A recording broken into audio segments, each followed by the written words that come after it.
Okay, we're here in Melbourne. The sun's shining. I'm here with Blanco and JPS. I'm DJ 7, and we're all part of the Elementz crew.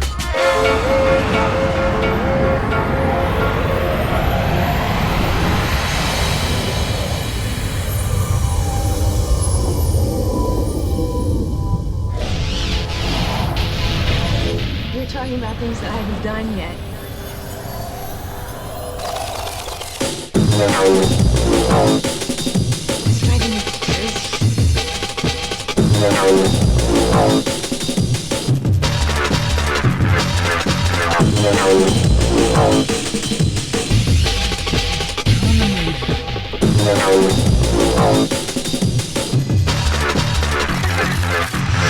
I was kind of like organised fucking chaos, so you couldn't get fucking any sense out of me, let alone fucking music. You know what I mean?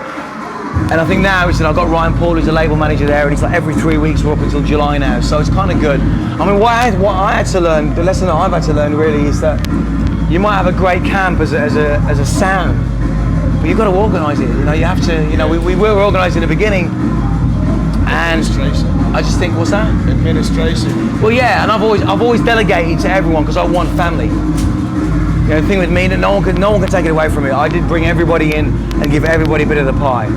You know, and sometimes that gets a little bit misconstrued and people kind of take it the wrong way. And I'm only me, you know, I have to do what I do. And sometimes you have to pay a hard price for that, you know what I mean?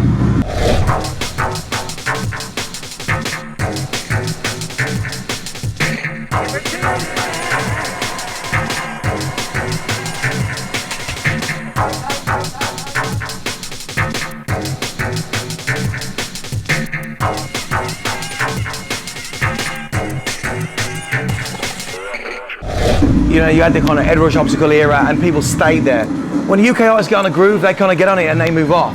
But everyone else stays there because it's what they know and it's taking a long time for them to absorb it. So of course it stays there for a longer period of time, but when the scene gets bigger, it's more of a commercial thing, you know? And I think a lot of people never had the kind of payback from the old days, so they want that now. Do you know what I mean? So, but it's come back around a bit, man, and I think I'd like to say that Metalhead's saying you can still go out there and listen to Metalheads as a set of music. You know, and I don't expect everyone to like it either, you know what I'm saying?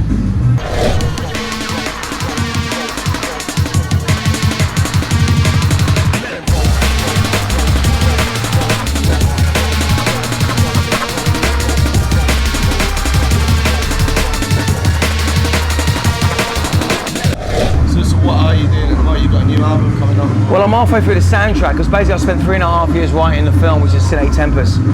And I've spent 3.5 years out of my fucking life writing that motherfucker, you know what I mean? It's a very big project. The film? Yeah.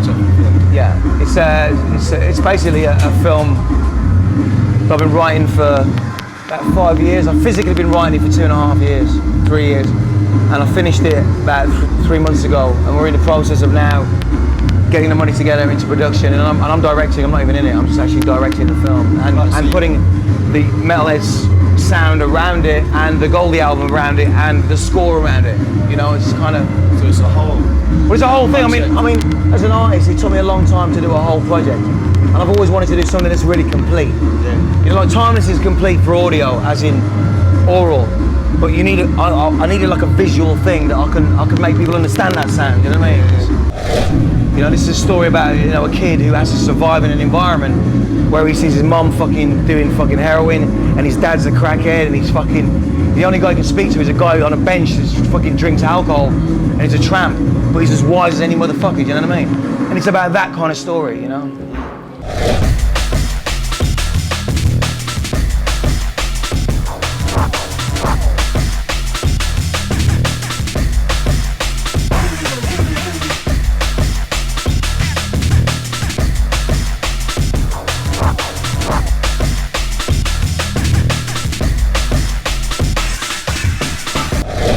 I'm trying to bend the mold because I've took the same approach to that film as I've taken to Timeless. I'm gonna go out there, I'm gonna fucking give it to you, and fucking show them what time it is. You know, and I think it needs that. I mean, I want to hurt him with this film.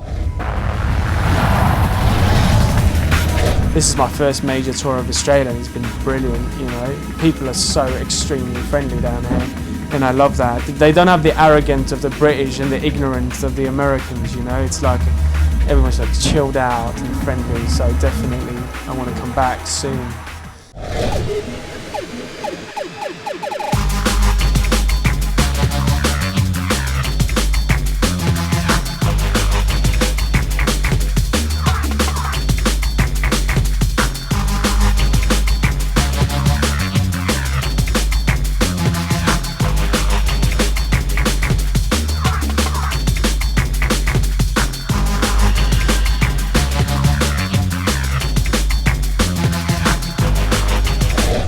Come on and I try to give a part of me as well, you know. It's like my first time here, you got to leave a mark if you want to come back, do you know what I mean? A lot of people just come out, rinse out their tunes and leave and look moody. That's not me, man. You know, the reason why I'm here is because my love for music, and you know, you got to give that back to the people, and if you're not a good example to them, then why are they going to go along with what you're doing, you know? So you got to show them that you're in it, and when they see that, they give them more back as well, so it's totally worth it.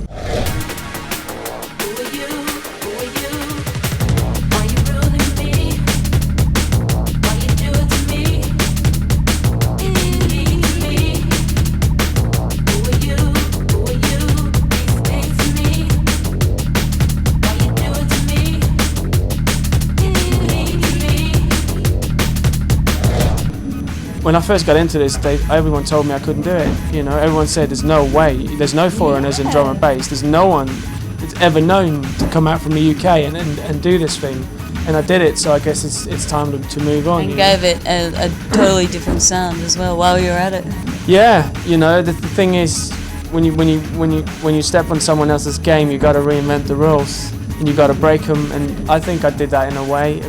I still got a bit further to go, but you know, I'm happy where I'm at.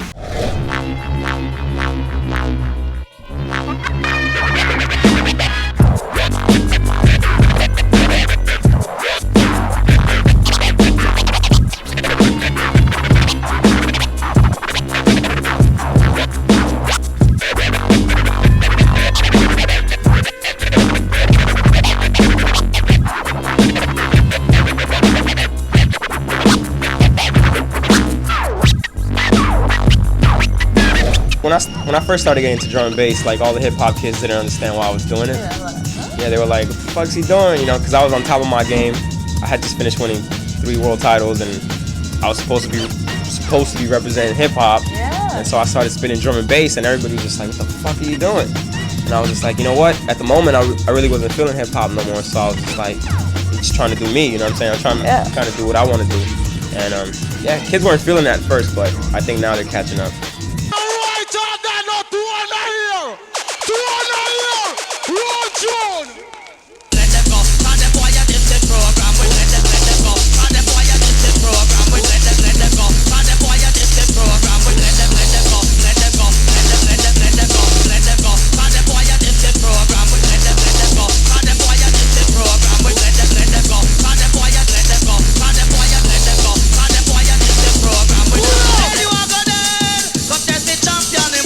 Well, drum and bass, Dillinger, like that's my favorite producer.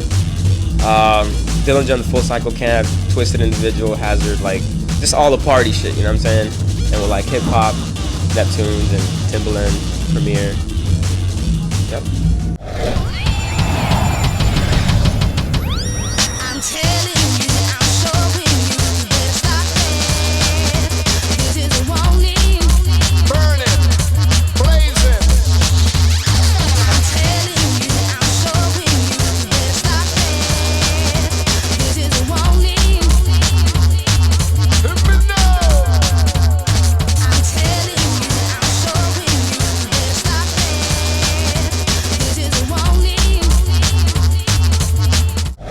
You know, drum and bass, it's just like, you know what I mean? Every people say, what's it like there, or what's it like there? But you know what, everywhere is the same, you know, because it's just like, you live this thing. It's like hip hop.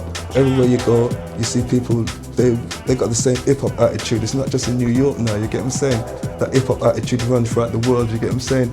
It's a style of dressing, walking, talking, and and we've got that with drum and bass as well. And everywhere you go, it's the same shit. Everyone, you know what I mean? we dance the same.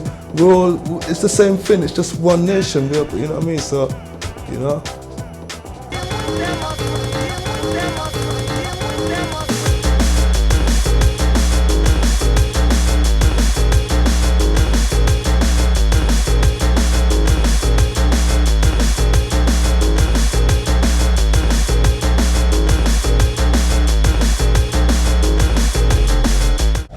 It just keeps coming back different at you. It's always reinventing itself, and it's always staying fresh, always something new, different angles with drum and bass. Like, you know, I think that's got a lot to do with it as well.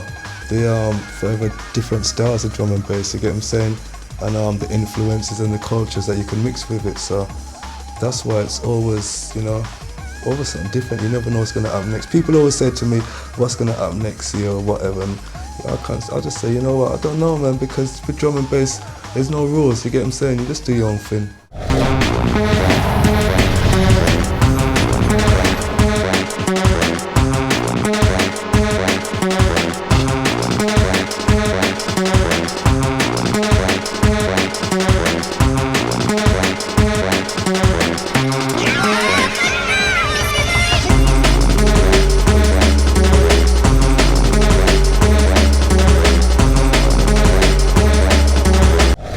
Alright, so you're here in Australia, and how does this differ from the scene back home?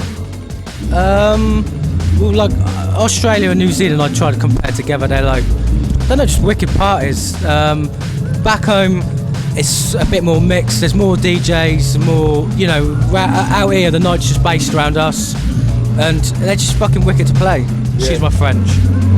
Do you feel you get to play your own stuff and make it more about Total Science rather than drum and bass, like get your name out there a bit more? Yeah, no, definitely. I mean, like back home we play hour sets between two of us. And like out here, like, well, for example, in New Zealand we're playing like 3 hours, 4 hour sets. So you get to go across the board and play what's really what you're into, do you know what I mean?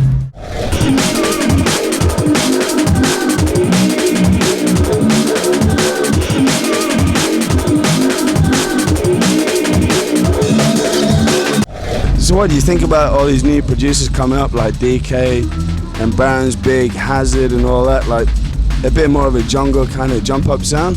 It's good, I'm well into it, do you know what I mean? It's just, you know, it's a bit more party at the moment. It's just seeing where it's going to go next, but that's the intriguing thing about drum and bass, you never really know, do you know what I mean?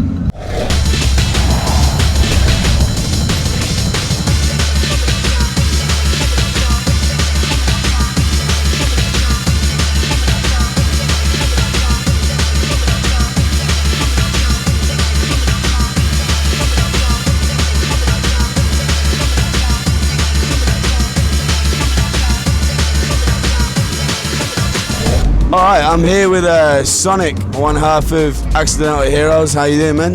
Very good, man. Very good. Yeah. Good to be here. Good to be here. Yeah, sweet. So you're here by yourself, but you produce with Silver on a Sonic and Silver Accidental Heroes. That's right. Yeah, Silver's in the States at the moment. Like, it's come to a point where we're getting that many bookings that we've got to sort of split the duties now. So how are you feeling in Australia? Oh man, Australia's been wicked, man. Like the crowd in Adelaide and here in Melbourne has been unbelievable, you know. And I was just really surprised by the scene out here, man. At the moment, it seems more lively than the States where we were a couple of months ago. And like all the rumours are true, man. It is firing out here.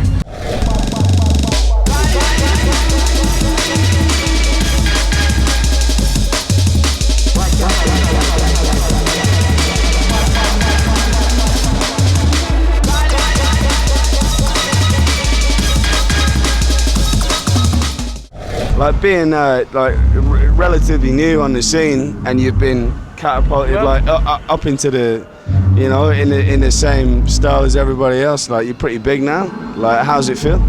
I don't know. It's weird, man. You have to do a sort of reality check sometimes when there's 3,000 people in front of you jumping around. But I don't know. When you're at home, life's no different. You know, you've got the same mates at home, and there's no point getting big-headed about it, man. I just do what I do as well as I can, and hopefully people are feeling it. You know what I mean?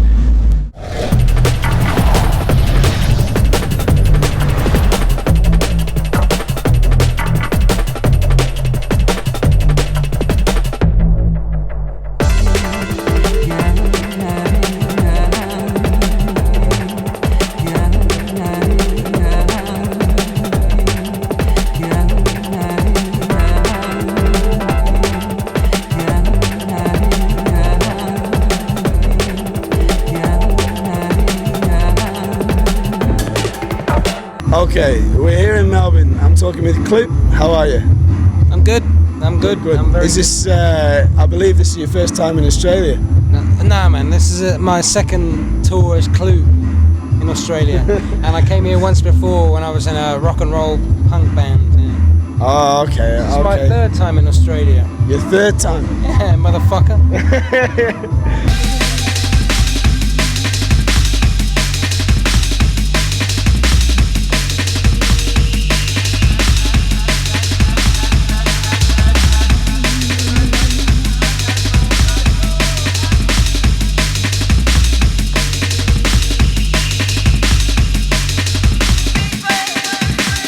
I think you're one of the most underrated DJs in the scene at the moment. Like, your sets are bad, man, and you put a lot of effort into them. And how do you feel about DJing out there? Like, you obviously enjoy it, but yeah, it's a weird one, DJing. I mean, to be honest with you, when I started producing music, I was obviously interested in DJing, but it was never a full-on goal for me. It's something that I fell into because once you start making records, people ask you to come and play records.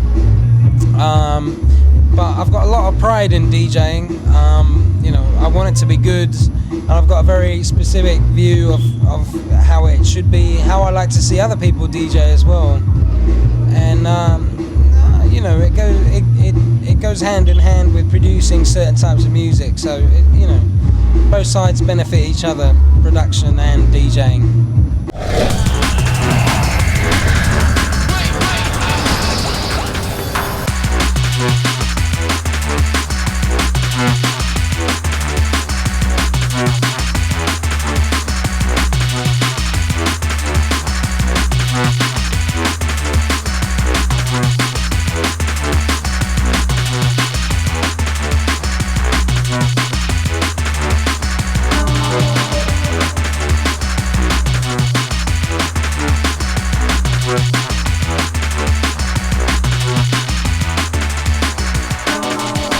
So you're back in Melbourne, yeah?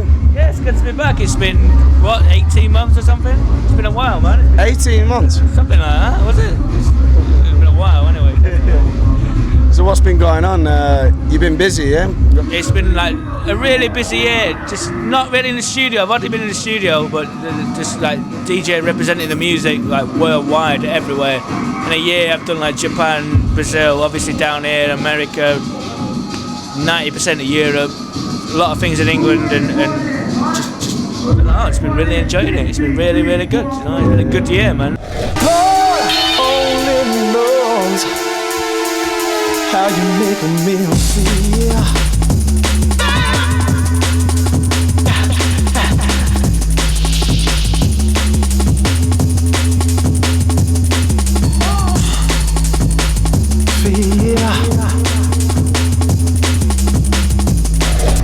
Away to places like this, and you know you get it, but they don't get it as often, and they don't. So it's got to be this, it's got to be that. So it just allows me to do what I want to do, and like me and Klute we've done New Zealand. We did a gig last night in Sydney, and it's been fantastic. It's been really, really good, and just felt the freedom of choice and just been able to do what we want, and that's exactly what we're here for. You know, what I mean? There's no pressure. We just do our thing, man, and it's going really well. You know what I mean?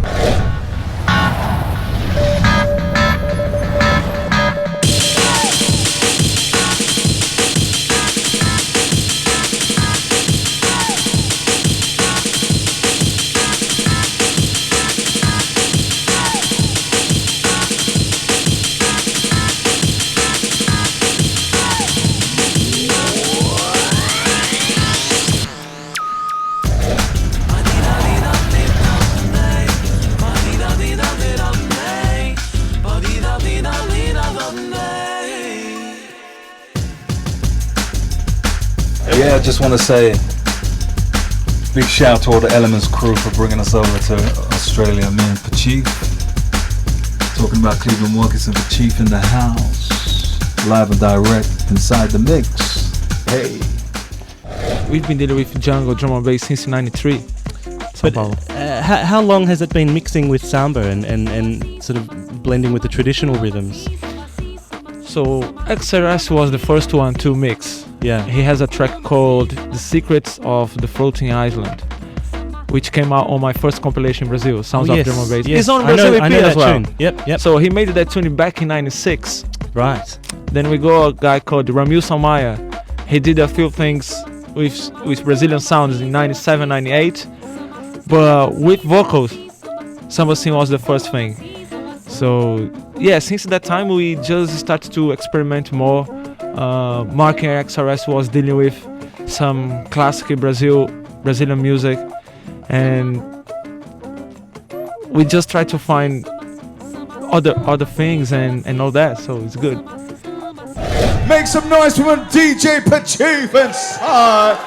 Oh, you mean? Chop. Time to reach for the sky. Let a Bakaitis.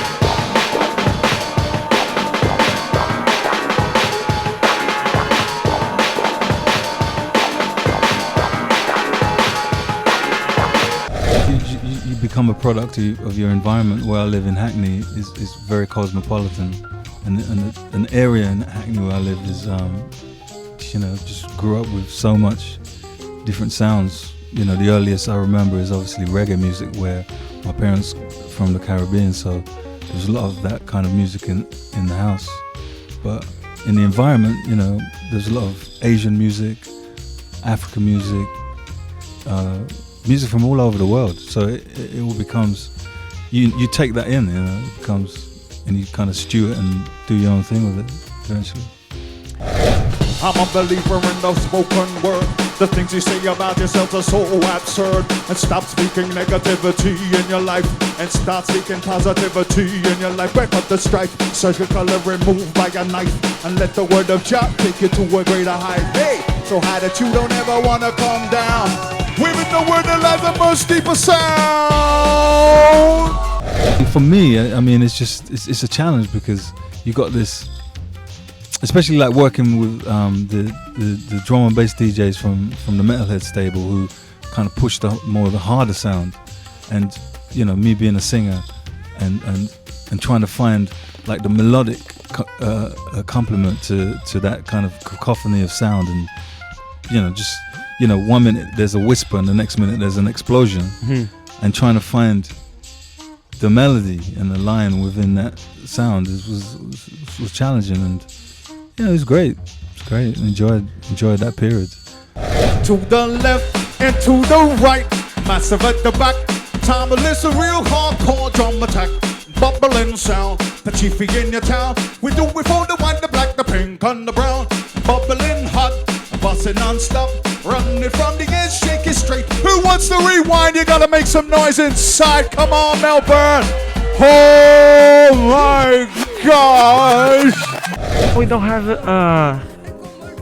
this microphone culture in Brazil into the drum and bass. We tried, a few friends, but it's hard.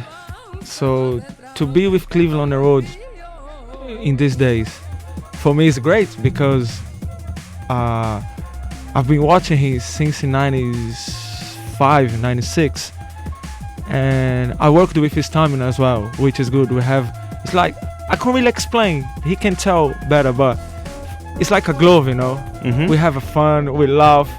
It's different. Yeah. So I'm so happy to have him on the road. So it's good.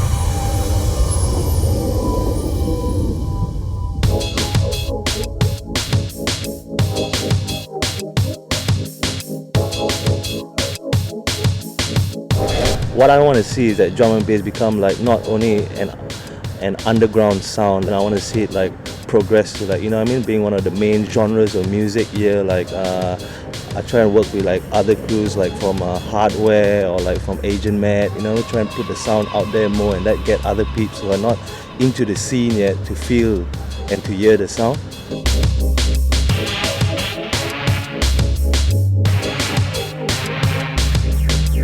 So it's not all about the internationals, and how do you think our local scene's developed in the last 12 months? Well, I mean, definitely. I mean, within the Asia Pacific, there's so many good artists, DJs, and producers. You know what I mean? Within Melbourne itself, we've got Motive, who's got tunes coming on Decipher. Like I said, Livewire, N2O. You know what I mean? We've got Pendulum, who's gone nuts, #1 in the charts with Another Planet. So I've heard. And so Concord Dawn, of course, you know what I mean, holding it up there big time. And of course you've got other guys in Singapore and Malaysia and Thailand and Hong Kong and whatnot who are actually producing some really good things.